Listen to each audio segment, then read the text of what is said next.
I think everyone is just assuming NFL teams are going to tank for Trevor. The Jets, it comes to my my number one pick. But should we assume Trevor Lawrence is the surefire number one pick in next year's draft? I think Trevor is an amazing prospect. I think he has everything you're looking for, and I think he is worthy of the number one pick. With that being said, the game is changing, and Justin Fields plays as good as he did against Nebraska all year. I think you have to open your eyes to at least look at him because he's so fast, so physical, and he's a really, really good thrower. That you have to look at him, and then it's also you have to look at your needs. And I'm biased.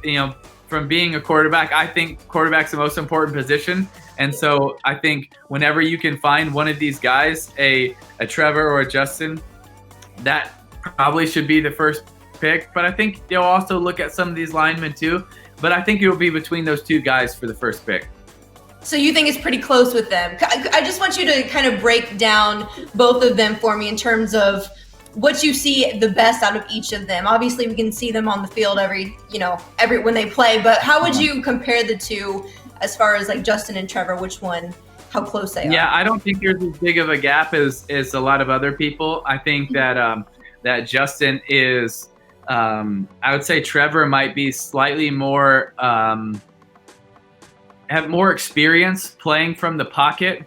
I think Justin is probably a little bit more of an elite athlete to make more plays with his legs, a little bit thicker, stronger, faster. I think both of them have a little bit of an it factor. Some people call it some people call it chip on their shoulders. Some people call it an edge. Whatever you want to call it, both of them have that.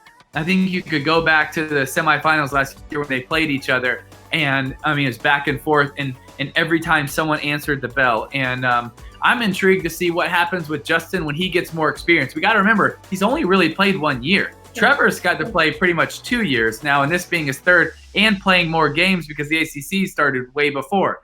So it's going to be intriguing to see if Justin, with his more experience, can continue to develop, because in the number of games he's played, he's developed really fast, and so that'll be really intriguing to me. The more experience does Justin continue to improve. If an organization like the Jets is there with the number one pick, do you think Lawrence should consider staying? And if you were Trevor, what would you do in that scenario? I think he should evaluate everything. I think he should pray about it, talk to wise counsel, really look at all of his options. I'm a believer that in the NFL, in college, but especially in the NFL, your success is so predicated on the system and the support you have. You have to have the right coaching staff. You have to have the right teammates around you. You have to have the right support. There's a lot of organizations that that they haven't put the right pieces around people to succeed, and you see other ones they just can keep putting them in and they're successful because they know what it means to work together. It's a football team, and they have to play into that word team. And I think it'll be really interesting. And if I was talking to Trevor, I would encourage him to evaluate everything, look at everything, have everything on the table, and then have a group of wise counsel that could give you advice, but truly go after what's in your heart. Hey sports fans, if you want to see more videos like this, check out some of our other ones right here. And if you like what you see, make sure to hit the subscribe button and stay tuned for more from USA Today Sports.